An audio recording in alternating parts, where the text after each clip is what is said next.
The Volari Confederacy had stood for millennia. Across the stars, their fleets shone like silver guardians, their diplomats boasted of peace, and their colonies stretched from nebulae to gas giants. To their neighbors, the Volari were the model of prosperity. But prosperity rarely prepared anyone for war. The Drax horde descended without warning. Their ships were brutal wedges of iron and fire, their weapons designed not only to conquer but to annihilate. Worlds burned in hours. The Volari pleaded for aid from the Galactic Council, but the great powers hesitated. Each species calculated the cost of intervention and chose silence. The Volari Chancellor, Elira Ven, stood before the Council's chamber, her voice cracking. "Our people are dying. If you will not send fleets, send something. We cannot hold them alone." The chamber fell into uneasy quiet. Then a voice, deep and oddly casual, broke through. "Humans will go." Heads turned. The human ambassador, Captain Elias Ward, leaned back in his chair, his scarred face betraying neither fear nor hesitation. For years, the Council had considered humanity a curiosity. Primitive, reckless, and disturbingly aggressive. Humans laughed too loudly, fought too quickly, and stared too long. Many delegates had called them intimidating.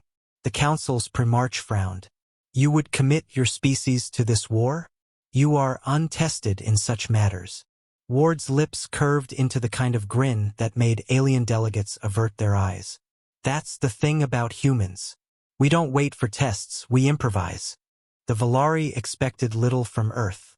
Their fleet was small compared to the great powers, their colonies few. But when the first human strike groups arrived, everything changed. Instead of massive armadas, the humans sent squadrons of fast-attack frigates, ships bristling with weapons the Volari didn't even recognize.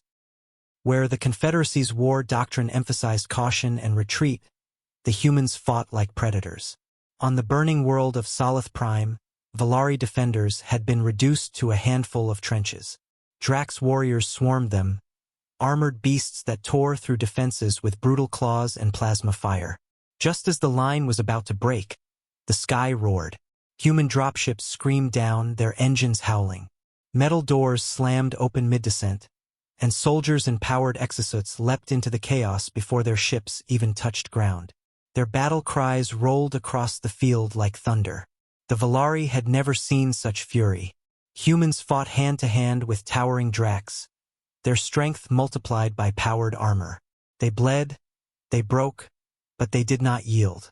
Where Volari soldiers fought for survival, humans fought as though the war was personal.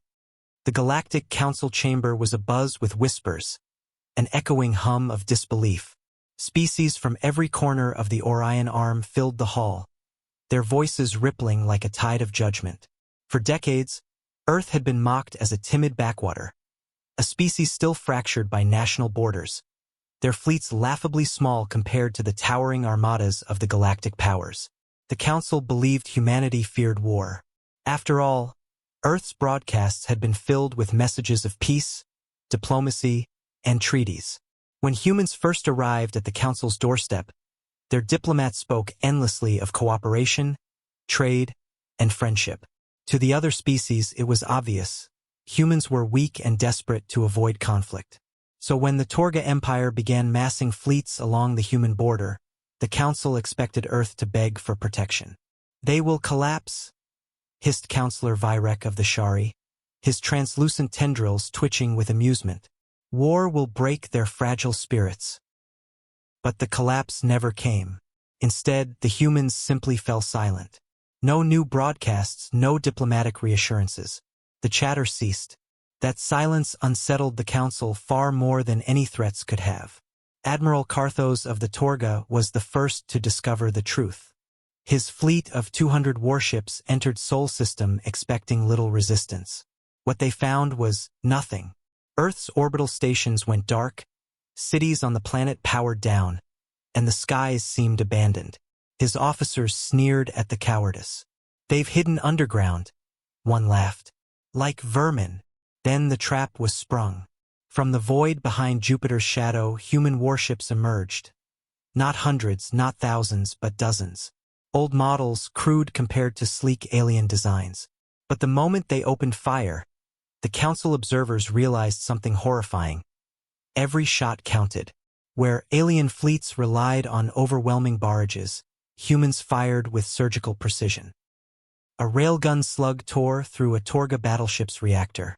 A missile swarm, launched from what looked like outdated cruisers, moved with impossible coordination, slipping past shields as if the humans had studied their weaknesses for years. The council watched through intercepted feeds as the Torga fleet collapsed in less than an hour. 200 ships, erased by barely 30 human vessels. When fragments of the battle reached the council chamber, silence blanketed the hall. Then the questions began.